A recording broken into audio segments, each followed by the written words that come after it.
کیا بات ہے؟ اے مسلمانوں، میرے بھائیوں، میرے بزرگوں، نوجوانوں اور قرآن کے پڑھنے والوں، آج کیا بات ہے کہ قرآن ہمارے سامنے پڑھا جاتا ہے، ہم سنتے ہیں، لیکن ہمارے جسم کے رونگٹے کھڑے نہیں ہوتے۔ یہ قرآن تو وہ تھا کہ اگر پہاڑ پر نازل کیا جاتا تو ریزہ ریزہ ہو جاتا، لیکن ہمارے رونگٹے کھڑے ہوئے۔ کیا بات؟ اسٹیج پر تشریف فرما علماء کرام اور اس مدرسہ جلیلیہ کے فارغین اور ابناء قدیم، اور یہاں پر اطراف سے تشریف لائے ہوئے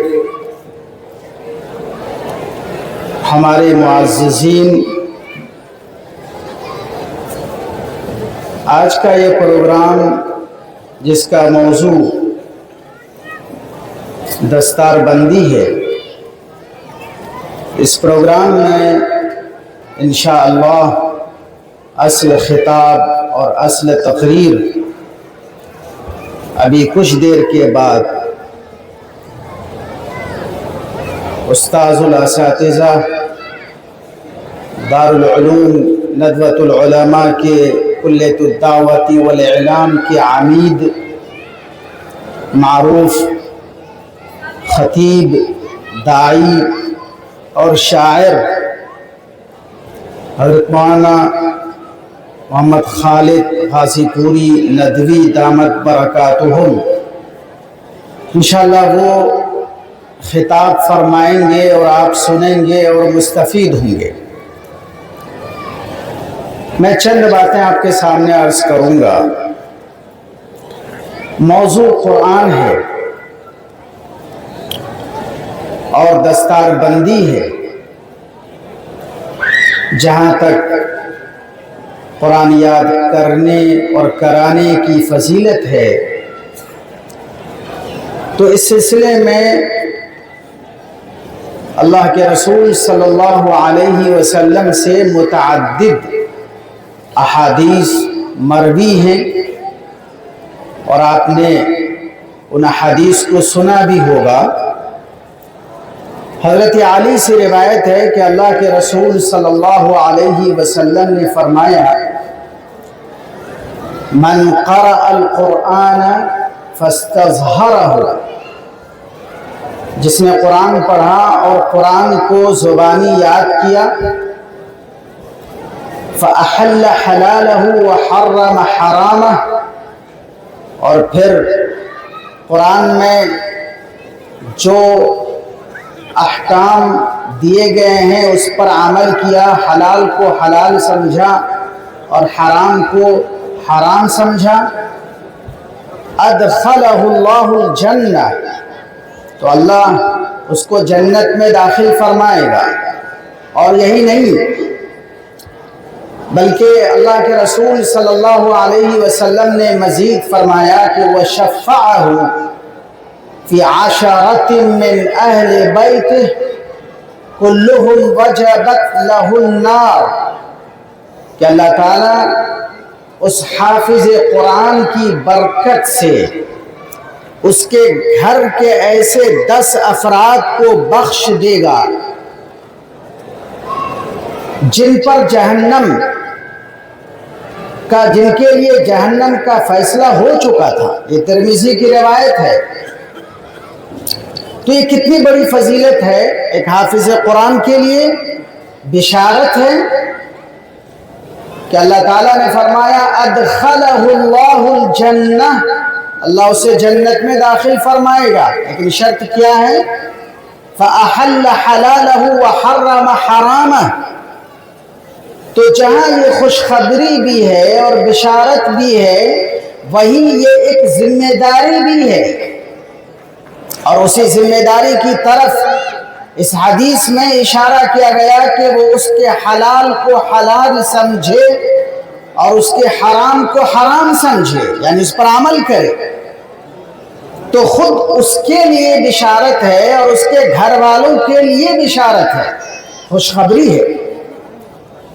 ایک دوسری روایت میں حضرت معاذ جوہانی فرماتے ہیں کہ اللہ کے رسول صلی اللہ علیہ وسلم نے فرمایا کہ من قرأ القرآن وعمل بما فيه البس والداه تاجا يوم القيامة ضوءه احسن من ضوء الشمس، کہ جو قرآن پڑھے اور اس پر عمل کرے.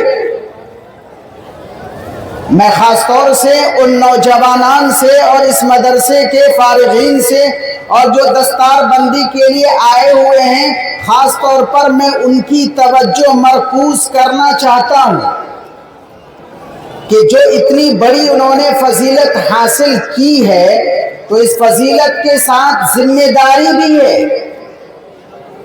تو من قرأ القرآن وعمل بما فيه، جو قرآن پڑھے اور اس میں جو کچھ ہے اس پر عمل کرے تو اس کو اللہ یہ فضیلت عطا فرمائے گا کہ اس کے والدین کو قیامت کے دن ایسا تاج پہنایا جائے گا جس کی چمک اور جس کی روشنی سورج کی روشنی سے بھی زیادہ تیز ہوگی. اور اسی کے ساتھ حضرت ابو موسیٰ اشعری فرماتے ہیں، حضرت ابو موسیٰ اشعری فرماتے ہیں کہ اللہ کے رسول صلی اللہ علیہ وسلم نے فرمایا، اور میں چاہوں گا کہ حفاظ کرام اس روایت پر، اللہ کے رسول کے اس فرمان پر خصوصی توجہ فرمائے. حضرت ابو موسیٰ اشعری فرماتے ہیں کہ اللہ کے رسول صلی اللہ علیہ وسلم نے فرمایا تعاہدوا القرآن، تعاہدوا القرآن، کہ قرآن سے اپنا رشتہ قائم رکھو، مضبوط رکھو، مسلسل رکھو. تعاہدوا القرآن، قرآن سے اپنی وابستگی، اپنا تعلق، اپنا رشتہ استوار رکھو. کیوں؟ آگے والی بات جو ہے وہ سننے والی بات ہے کہ اللہ کے رسول نے فرمایا اس لیے کہ فَإِنَّهُ أَشَدُّ تَفَصِّيًا مِنَ الْإِبِلِ فِي عُقُلِهَا، کہ آپ نے دیکھا ہے اگر ایک اونٹ کو اگر باندھ کر رکھا جائے تو جب تک وہ بندھا ہوا ہے اپنی جگہ پر رہتا ہے، لیکن اگر اس کو موقع ملا رسی کو توڑنے کا، زنجیر کو توڑنے کا، یا اگر کبھی اس کی رسی کھل گئی اور زنجیر کھول دی گئی تو وہ جتنی تیزی سے اپنی جگہ سے وہ بھاگ سکتا ہے، فرار ہو سکتا ہے. یہ قرآن آپ کے دلوں سے، آپ کے دماغ سے، آپ کی زندگی سے، آپ کے حافظے سے، آپ کے یادداشت سے اس سے زیادہ تیزی سے نکل جائے گا. اور یہ تجربہ ہے، یہ حقیقت ہے. جہاں یہ تجربہ ہے کہ اگر کوئی قرآن مسلسل سنتے رہتا ہے، اگر کوئی مسلسل سنتا رہتا ہے تو بغیر یاد کیے ہوئے بھی قرآن اس کے ذہن میں محفوظ ہو جاتا ہے. کتنے ایسے لوگ گزرے ہیں جنہوں نے بڑی بڑی صورتیں صرف نماز میں امام کی تلاوت اور قرآت سن کر بڑی بڑی صورتیں یاد کر لی. اور جہاں یہ حقیقت ہے وہاں یہ بھی حقیقت ہے کہ بڑے بڑے مشاق اور بڑے بڑے ذہین اور بڑے بڑے یعنی ایسے اچھا حفظ رکھنے والے لوگ جنہوں نے قرآن کو چھوڑ دیا، رشتہ اس سے برقرار نہیں رکھا، تو ایسا ہوا جیسے کبھی انہوں نے قرآن یاد ہی نہیں کیا تھا. یہ قرآن کا ایک معجزہ ہے، یہ قرآن کی غیرت ہے. یہ قرآن کوئی عام کتاب نہیں ہے. اس لیے اللہ کے رسول نے فرمایا تعاہدوا القرآن. دیکھو قرآن کو دیکھ بھال کرتے رہنا، اپنا رشتہ اس سے بنائے رکھنا، استوار رکھنا، صبح کو، شام کو، نمازوں میں، رات میں. اگر ایسا نہیں کیا اور اگر بہت زیادہ کیا تو صرف رمضان کے موقع پر، اس سے پہلے 1 مہینے پہلے قرآن لے کر کے بیٹھ گئے تو ہو سکتا ہے کہ ہم رمضان کی تراویح تو سنا لیں، لیکن حافظ قرآن پتہ نہیں ہم رہیں گے یا نہ رہیں گے۔ تو وہ حضرات جو آج جن کے سروں پر دستار فضیلت رکھی جائے گی، ان کے لیے جہاں بشارت ہے وہی ایک ذمہ داری ہے۔ آج ان کو اپنی یہ ذمہ داری محسوس کرنی چاہیے۔ جن اساتذہ نے ان کو پڑھایا اور جن ماں باپ نے ان کو بھیجا، ماں باپ کے سلسلے میں آپ کو بتا چکا ہوں، جن اساتذہ نے ان کو پڑھایا، اب ذرا سوچئے وہ اساتذہ کتنے دنوں سے قرآن پڑھ رہے ہیں، پڑھا رہے ہیں، ایک بچے کو حفظ کراتے کراتے ایک پورے قرآن کو انہوں نے کتنی بار سنا اور کتنی بار انہوں نے پڑھا۔ اور آپ سوچئے کہ ایک حافظ اپنی زندگی میں کتنے بچوں کو حفظ کراتا ہے، اور پھر اس کے بعد یہ غور کیجئے کہ ہر ایک حرف پر اللہ نے 10 نیکی کا وعدہ کیا ہے۔ تو آپ ذرا سوچئے کہ اس کے کھاتے میں، اس حافظ کے کھاتے میں، اس معلم کے کھاتے میں کتنی نیکیاں ہوں گی، اس کا اکاؤنٹ کتنا، اس کا بیلنس کتنا زیادہ ہوگا۔ اسی لیے اگر وہ حافظ، اس کی نیت درست ہے، اگر اس کی زندگی میں اس قرآن پر عمل ہے، تو اس کو قرآن سے عشق ہوتا ہے، لگاؤ ہوتا ہے، ایک نور اس کی زندگی میں نظر آتا ہے، ایک برکت نظر آتی ہے۔ اللہ کے رسول صلی اللہ علیہ وسلم نے فرمایا خیرکم من تعلم القرآن وعلمہ، تو میں سب سے بہتر وہ ہیں جو قرآن سیکھتے ہیں اور پھر قرآن سکھاتے ہیں۔ تو جب یہ فضیلتیں ہیں، یہ بشارتیں ہیں، تو ہمارے وہ حضرات جو یہاں پر اطراف و اکناف سے آئے ہوئے ہیں، ان کو بھی چاہیے کہ وہ اپنے بچوں کے بارے میں فکر کریں کہ ان کو بھی یہ فضیلت حاصل ہو کہ اس حافظ کے حفظ کی برکت میں اللہ ان کے گھروں کے گنہگاروں کو بخش دے، اور ان کو اللہ تعالیٰ قیامت کے دن نور کا تاج ان کے سروں پر رکھے۔ یہ دلچسپی پیدا ہونی چاہیے، یہ شوق انگڑائی لینا چاہیے، یہ رغبت اور یہ دلچسپی اندر سے ابھرنی چاہیے۔ میرے بزرگوں، قرآن ایک انقلابی کتاب ہے، قرآن ایک انقلابی کتاب ہے۔ قرآن جہاں بھی ہوتا ہے انقلاب برپا کرتا ہے۔ ان اللہ یرفع بہذا الکتاب اقواما ویضع بہ آخرین، اللہ اس کتاب کے ذریعے سے قوموں کو آسمان کی بلندیوں پر پہنچا دیتا ہے، ان کی سیاست کو، ان کی حکومت کو، ان کی سلطنت کو، ان کی تہذیب کو، ان کے تمدن کو، ان کے وجود کو۔ کب؟ جب کوئی قوم اس انقلابی کتاب سے جڑ جائے اور اس کو اپنا رہنما اور ہادی بنا لے، آئیڈیل بنا لے۔ ان اللہ یرفع بہذا الکتاب اقواما ویضع بہ آخرین، لیکن اسی کے ساتھ ساتھ اسی کتاب کی وجہ سے اللہ بہت سے قوموں کو مٹاتا ہے، زوال کے اندھیروں میں ڈھکیل دیتا ہے۔ کب؟ جب کوئی قوم اور کوئی جماعت اور کوئی فرد جب قرآن سے اپنا رشتہ توڑ لے، قرآن کے پیغام سے، قرآن کے احکام سے، قرآن کی واعظ و نصیحت سے اور قرآن کی تعلیم سے، تو قرآن دو دھاری تلوار ہے۔ یضل بہ کثیرا ویہدی بہ کثیرا، اسی قرآن سے اللہ تعالیٰ کتنوں کو ہدایت کے، کتنوں کے لیے ہدایت کے دروازے کھول دیتا ہے، اور اسی قرآن پر عمل نہ کرنے کی وجہ سے کتنے ایسے ہیں جن کے لیے گمراہیاں اور تاریکیوں میں اضافے کر دیے جاتے ہیں۔ تو قرآن ایک انقلاب ہے، ایک انقلابی کتاب ہے۔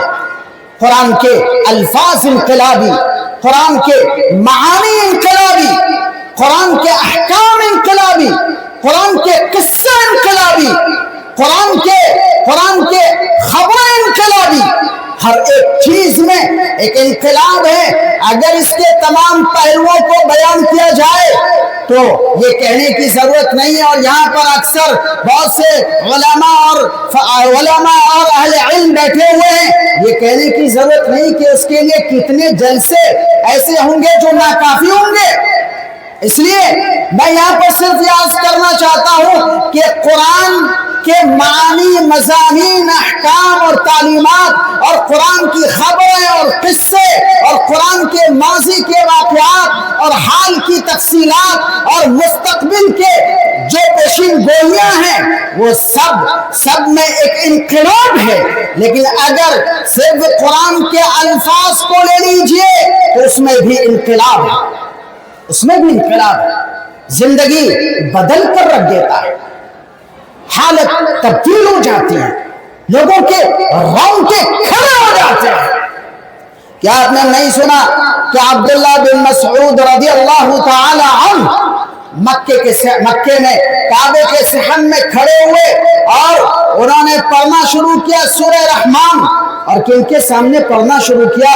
جو زبان کے شناور اور ادب کے قداور، جو شعر کے امام اور بلاغت کے سردار، ان کے سامنے جب قرآن پڑھنا شروع کیا، کون تھے عبداللہ بن مسعود اور کیا حیثیت تھی ان کی، لیکن جب قرآن پڑھنا شروع کیا تو وہ کعبے کے پاس، وہ جو مکے کے جو فصاحت کے، بلاغت کے، شعر و شاعری کے جاننے والے اور ان کے شعراء جو بیٹھے ہوئے تھے اور جو سیادت و قیادت کے منصب پر فائز تھے، ان کا پڑھنا بھی گوارا نہیں ہوا اور دوڑتے ہوئے آئے اور عبداللہ بن مسعود کو زد و کوب کرنے لگے، اور قریب تھا کہ ان کے ساتھ کوئی ناگہانی پیش آ جاتی۔ کس چیز کا ڈر تھا؟ کس چیز کا ڈر تھا ان کو؟ قرآن کے الفاظ بھی ہضم نہیں ہو پا رہے۔ آپ نے پڑھا ہوگا کہ حضرت ابو بکر رضی اللہ تعالی عنہ جہاں پر رہتے تھے وہاں پر دروازے کے باہر قرآن بیٹھ کر پڑھتے تھے، تو لوگوں نے شکایت کی کہ ابو بکر جب قرآن پڑھتے ہیں تو ان کے قرآن پڑھنے کی تاثیر اتنی ہوتی ہے کہ ہمیں اس بات کا ڈر ہے کہ ہمارے نوجوان بہکنے لگیں گے، تلاوت سننا گوارا نہیں۔ حضرت عمر بن خطاب، آپ جانتے ہیں کہ انہوں نے کیسے اسلام قبول کیا۔ ان کی بہن اور ان کے بہنوئی نے ان کے سامنے قرآن کی چند آیتیں پڑھ کر سنائی اور ان کی دنیا بدل گئی، ان کے اندرون میں ایک انقلاب آ گیا، اور یہ بات کفار مکہ جانتے تھے۔ اسی لیے انہوں نے کہا تھا لا تسمعوا لهذا القرآن والغوا فيه لعلكم تغلبون۔ انہوں نے راستہ ڈھونڈا تھا کہ دیکھو قرآن سے جیتنے کا واحد راستہ یہ ہے کہ قرآن نہ سنو اور نہ سننے دو، جب قرآن پڑھا جائے تو شور مچاؤ، دھما چوکڑی کرو، اتنی آوازیں نکالو کہ کسی کے کام میں پڑھ نہ پائے، شاید تم غالب آ جاؤ۔ یہ راستہ نکالا تھا انہوں نے۔ لا تسمعوا لهذا القرآن والغوا فيه لعلكم تغلبون۔ اور یہی وجہ ہے کہ حضرت عمرو بن طفیل الدوسی جب مکہ آئے تو لوگوں نے ان کو کہا کہ جناب یہاں پر ایک شخص ایسا ہے جو بہکی بہکی باتیں کرتا ہے، ہو سکتا ہے کہ کہیں آپ بھی ان کے بہکاوے میں نہ آ جائیں۔ تو انہوں نے کیا کیا؟ انہوں نے اپنے کانوں میں روئی ٹھوس لی، اور پھر روئی ٹھوس کر وہ مکے کی گلیوں میں پھرتے تھے۔ پھر ان کو ایک دن احساس ہوا کہ میں کون ہوں؟ میں سردار ہوں، میں کوئی عام شخص نہیں ہوں، میں باتوں کو سمجھ سکتا ہوں۔ تو ذرا دیکھو تو کہ جن کے بارے میں ہمیں یہاں کے لوگوں نے سمجھایا ہے کہ ان کی باتیں بہکی بہکی ہوتی ہے، ذرا سے سنو تو کیا ہے۔ اور پھر وہی ہوا، جیسے ہی کان سے روئی ہٹی اور قرآن کے الفاظ کانوں میں پہنچے، ان کی زندگی بدل گئی۔ تو یہ ہے قرآن کے الفاظ کی طاقت، قرآن کی آواز کی طاقت۔ اور یہ قصہ صرف مکے کا نہیں ہے، آپ کو معلوم ہے، آپ نے پڑھا ہے کہ نجاشی کے دربار میں جب مکے سے صحابہ کا ایک وفد پہلی ہجرت کر کے مکے کے ظلم و ستم سے باہر نکل کر وہ حبشہ پہنچے تھے، اور جب حبشہ پہنچے تو مکے والوں نے اپنے سفیر کو، جو انتہائی ذہین شخص تھا اور ماہر تھا اور تجربہ کار تھا، یعنی حضرت عمرو بن عاص، وہ ایک ماہر پولیٹیشین تھے، وہ سیاسی تھے، وہ ایک سفیر تھے، سفارت کا تجربہ رکھتے تھے، اور حبشہ کا بادشاہ جو نجاشی تھا وہ ان کا دوست بھی تھا، اور ساتھ میں وہ مکے سے بہت سے ہدیے اور تحفے لے کے گیا، اور مقصد یہ تھا کہ ان بھگوروں کو حبشہ سے واپس لایا جائے، وہ ہمارے جبر سے، وہ ہمارے ظلم سے بھاگ کیسے سکتے ہیں۔ چنانچہ عمرو بن عاص گئے، میں اس تفصیل میں جانا نہیں چاہتا، آپ جانتے ہیں کہ کیا ہوا۔ دربار میں پیشی ہوئی، عمرو بن عاص نے اپنا مقدمہ پیش کیا کہ یہ ہمارے وطن کے لوگ ہیں، اور ہمارے علم کے بغیر اور ہمارے قانون پر عمل کیے بغیر یہ ہمارے ملک سے بھاگ کر آپ کے ملک میں آ گئے ہیں۔ تو پھر جب مسلمانوں سے پوچھا گیا اور مسلمانوں نے اپنا جواب پیش کیا، اور پھر دوسرے دن بھی یہ عدالت لگی اور نجاشی نے مطالبہ کیا کہ حضرت عیسیٰ مسیح کے بارے میں تمہارا قرآن کیا کہتا ہے، کیونکہ عمرو بن عاص نے ایک شرارہ چھوڑا تھا اور ایک شیرہ لگایا تھا، اور اس نے بہکانے کی کوشش کی تھی۔ وہ یہ سمجھ رہا تھا کہ نجاشی عیسائی ہے، تو اگر ہم یہ کہیں گے کہ عیسائیوں کا عقیدہ یہ ہے کہ عیسیٰ اللہ کے بیٹے ہیں اور خدا ہیں، اور قرآن کا عقیدہ یہ نہیں ہے، تو نجاشی کو غصہ آئے گا اور ہماری سفارت اور مہم کامیاب ہو جائے گی، اور یہ مسلمانوں کو ہمارے حوالے پاپ جوڑا کر دے گا۔ یہ اس کی چال تھی، ماہر سیاستدان۔ لیکن کیا ہوا آپ جانتے ہیں، حضرت جعفر طیار نے جب سورہ مریم کی تلاوت کی اور بلا خوف و خطر کی، نہ مستقبل کی پرواہ، نہ مکے لوٹائے جانے کا ڈر، نہ حبشہ میں گرفتاری کا خوف کہ کیا ہوگا، بے خوف و خطر انہوں نے نجاشی کے سامنے سورہ مریم کی تلاوت کی اور بے خود ہو کر پڑھتے رہے، اور پڑھتے رہے یہاں تک کہ جب نظر اٹھائے اور سر اٹھایا تو کیا دیکھتے ہیں کہ نجاشی کی آنکھوں سے آنسو رواں ہے۔ یہ کیا تھا؟ یہ قرآن کے الفاظ کی طاقت، یہ قرآن کی آواز کا جادو۔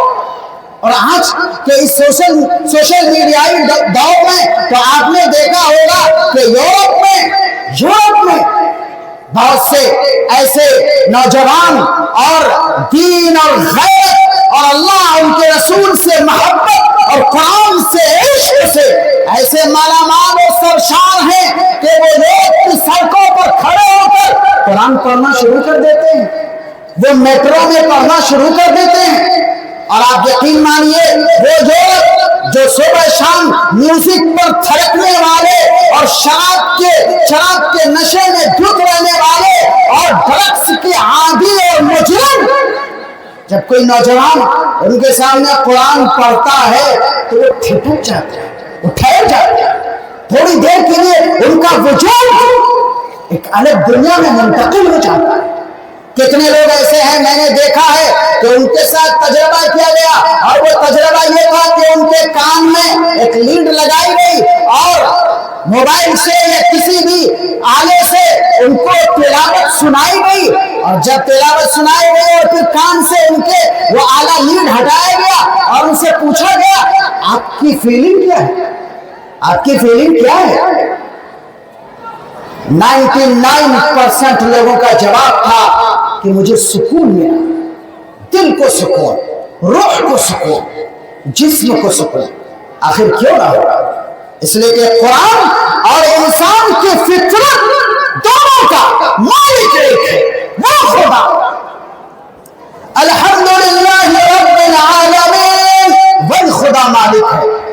ہماری فطرت کو بناتا ہے اور وہی خدا ہے جو اس کلام کو نازل کرتا ہے، دونوں کا گروپ میچ کرتا ہے، تو کیوں سکون نہیں ملے گا؟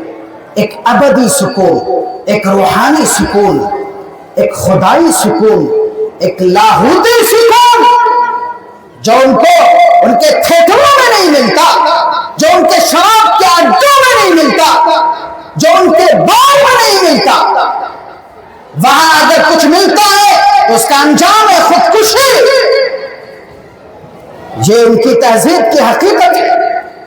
آپ جانتے ہیں حضرت عمر رضی اللہ تعالی عنہ، بہت مشہور واقعہ ہے کہ حضرت عمر نماز پڑھانے کے لیے کھڑے ہوئے اور انہوں نے سورہ طور کی تلاوت شروع کی، وَالطُّورِ وَكِتَابٍ مَّسْطُورٍ فِي رَقٍّ مَّنشُورٍ وَالْبَيْتِ الْمَعْمُورِ وَالسَّقْفِ الْمَرْفُوعِ وَالْبَحْرِ الْمَسْجُورِ إِنَّ عَذَابَ رَبِّكَ لَوَاقِعٌ مَّا لَهُ مِن دَافِعٍ يَوْمَ تَمُورُ السَّمَاءُ مَوْرًا وَتَسِيرُ الْجِبَالُ سَيْرًا۔ حضرت عمر ان آیات کی تلاوت کر رہے ہیں اور کانپ رہے ہیں، ان کے قدم لرز رہے ہیں، قدموں سے جیسے جان نکل گئی، کھڑے نہیں رہ سکے اور دیوار پر سہارا لیا اور قریب تک کہ وہ گر جاتے۔ لوگوں نے ان کو پکڑ کر ان کے گھر تک پہنچایا اور پھر لوگوں کا بیان ہے کہ کئی ہفتے تک وہ گھر سے باہر نہیں نکل سکے۔ ہم ان کی عیادت کرنے کے لیے گئے۔ کیا تھا؟ آج کیا بات ہے اے مسلمانوں، میرے بھائیوں، میرے بزرگوں، نوجوانوں اور قرآن کے پڑھنے والوں، آج کیا بات ہے کہ قرآن ہمارے سامنے پڑھا جاتا ہے، ہم سنتے ہیں، لیکن ہمارے جسم کے رونگٹے کھڑے نہیں ہوتے۔ یہ قرآن تو وہ تھا کہ اگر پہاڑ پر نازل کیا جاتا تو ریزہ ریزہ ہو جاتا، لیکن ہمارے رونگٹے کھڑے نہیں ہوتے۔ کیا بات ہے؟ کچھ تو گڑبڑ ہے، کہیں تو پانی بڑھ رہا ہے۔ وہ اس لیے کہ ہمارا دل پتھر ہے، ہمارا دل پتھر ہے۔ ثم قست قلوبكم فهي كالحجارة أو أشد قسوة وإن من الحجارة لما يتفجر منه الأنهار وإن منها لما يهبط من خشية الله۔ پتھر پہ بھی اثر پڑ جاتا ہے، پتھر بھی شک ہو جاتا ہے، پتھر بھی پھٹ جاتا ہے، لیکن جب دل پتھر ہوتا ہے تو اس پر کوئی اثر نہیں پڑتا۔ اللہ کے رسول صلی اللہ علیہ وسلم نے فرمایا کہ انسان جب گناہ کرتا ہے تو اس گناہ کا ایک سیاہ دھبا اس کے دل پر پڑتا ہے۔ اگر وہ توبہ کرتا ہے تو وہ سیاہ دھبا ہٹ جاتا ہے، لیکن اگر وہ توبہ نہیں کرتا تو پھر دوسرے گناہ پر اس دوسرا دھبا پڑتا ہے، یہاں تک کہ جب گناہ بڑھتا جائے تو اس کا یہ دل ایک سیاہ، پورا دل سیاہ ہو جاتا ہے، اور جب دل سیاہ ہو جاتا ہے تو اس کی صلاحیت ختم ہو جاتی ہے، خیر کو قبول کرنے کی صلاحیت، حق کو قبول کرنے کی صلاحیت، قرآن سے متاثر ہونے کی صلاحیت ختم ہو جاتی ہے۔ ایسے ہی جیسے ایک گھڑا ہے، اگر گھڑے کا رخ صحیح ہے تو اگر اس کا منہ اوپر کی طرف ہے، اگر ایک چمچ پانی آپ ڈالیں گے تو گھڑے کے اندر جائے گا اور وہ کہیں نہ کہیں اپنی جگہ بنائے گا، لیکن اگر اس گھڑے کو آپ پلٹ کر رکھ دیں، اس کا سر نیچے ہو اور اس کا پینڈا اوپر ہو، تو آپ ایک چمچ کیا 1000 بالٹی پانی اس گھڑے پر ڈالتے رہیے، ایک قطرہ پانی اس گھڑے کے اندر نہیں جائے گا۔ کیوں نہیں جائے گا؟ اس لیے کہ اس کا منہ اوندھا ہے۔ ویسا ہی ہمارے دل کا منہ اوندھا ہو جاتا ہے، پھر چاہے قرآن کی آیت ہو، پھر چاہے حدیث ہو، چاہے اللہ کی سیرت ہو، چاہے اللہ کے رسول کی سیرت ہو، چاہے قیامت کے لرزہ دینے والے واقعات ہو، چاہے زلزلے ہو، چاہے سائیکلون ہو، چاہے موت ہو، ہمارے رونگٹے نہیں کانپتے، ہمارا دل نہیں دھڑکتا۔ اور آج کسی کو کہنے کی ضرورت نہیں ہے کہ شور کرو تاکہ کوئی قرآن سنے نہیں، اس لیے کہ ہم قرآن پڑھتے نہیں، ہم قرآن پڑھتے نہیں۔ کون پڑھتا ہے؟ اگر مدرسے کے حفاظ کو چھوڑ دیا جائے اور مدرسے کے معلمین کو چھوڑ دیا جائے، اساتذہ کو الگ کر دیا جائے، ہم یہاں پر جہاں کے عام مسلمانوں سے اور یہی نہیں بلکہ پوری دنیا یا پورے ہندوستان کتنے لوگ ہیں جو قرآن پڑھتے ہیں؟ انہوں نے سب کچھ سیکھا، انہوں نے انگریزی سیکھی، اردو سیکھی، انہوں نے ہندی کو سیکھا، سائنس کو معلوم، اور میتھ کے وہ ایکسپرٹ، وہ انجینئر، وہ ڈاکٹر، وہ بیرسٹر، لیکن اگر نہیں ہے ان کے پاس تو صرف ایک چیز نہیں ہے، اور وہ یہ کہ قرآن نہیں پڑھنا چاہتے۔ حالانکہ قرآن ان کی کتاب ہے، ان کی کتاب۔ میں صاف بتانا چاہتا ہوں، قرآن صرف ہماری کتاب نہیں ہے، قرآن صرف مدرسے کی کتاب نہیں ہے، قرآن صرف حفاظ کی کتاب نہیں ہے، قرآن ہر مسلمان کی کتاب ہے۔ اور مسلمانی کیوں، اس دنیا میں بسنے والے قرآن ہر ایک انسان کے لیے رہنما کتاب اور دستور ہے۔ لَقَدْ أَنزَلْنَا إِلَيْكُمْ كِتَابًا فِيهِ ذِكْرُكُمْ أَفَلَا تَعْقِلُونَ، ہم نے تمہارے اوپر ایک کتاب اتاری ہے جس میں تمہارا تذکرہ ہے، کیا تم اپنا تذکرہ اس میں تلاش نہیں کرتے؟ اپنا تذکرہ نہیں ڈھونڈتے؟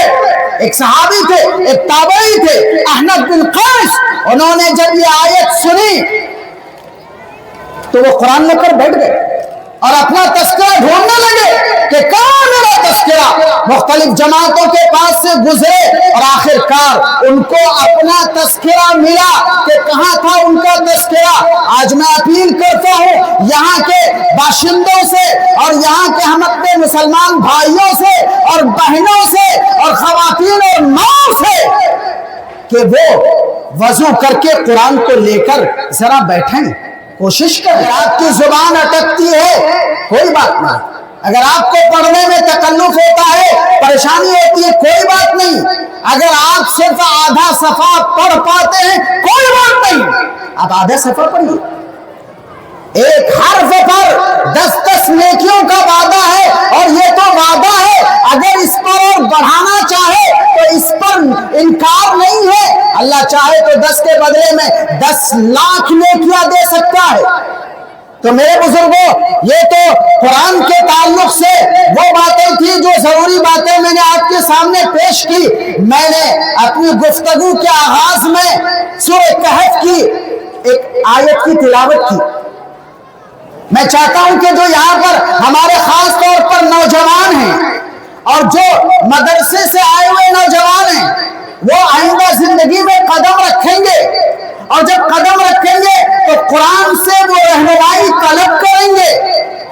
ظاہر ہے قرآن کا ایک ایک حرف اور ایک ایک لفظ وہ ایک رہنما ہے اور اس کے اندر رہنمائی پوشیدہ ہے، لیکن جو ہم نے آپ کے سامنے آیت تلاوت کی ہے اس کا تعلق ایک واقعے سے ہے، اور وہ واقعہ اصحاب کہف کا واقعہ ہے۔ اور واقعہ کیا ہے، انتہائی اختصار کے ساتھ میں آپ کے سامنے پیش کرتا ہوں۔ واقعہ یہ ہے کہ ایک زمانہ یعنی حضرت عیسیٰ کے پیدائش کے تقریباً 125 سال بعد جب عیسائی مذہب مغلوب تھا اور عیسائیوں کو دنیا میں ظلم و ستم کا سامنا تھا، یعنی تقریباً 125 سے 32 عیسوی کا یہ واقعہ ہے کہ ایک رومی بادشاہ تھا ہیڈرین، جو بڑا ظالم تھا، بڑا جابر تھا۔ اس نے عیسائیت پر پابندی لگانے کا ارادہ کیا کہ اسی کے ملک میں چند نوجوان، اس کے بارے میں ان کو پتہ چلا کہ چند نوجوان ہیں جو عیسائیت انہوں نے قبول کر لی ہے۔ اس بادشاہ نے ان کو اپنے دربار میں بلایا، اور دربار میں جب بلایا تو ان نوجوانوں نے پوری جرأت کے ساتھ، پوری ہمت کے ساتھ، پوری شجاعت کے ساتھ اور پورے حوصلے کے ساتھ اور اللہ پر اعتماد اور بھروسے کے ساتھ اپنے ایمان کا اعلان کیا۔ قرآن نے اس کو بیان کیا، انہم فتیۃ، وہ چند نوجوان تھے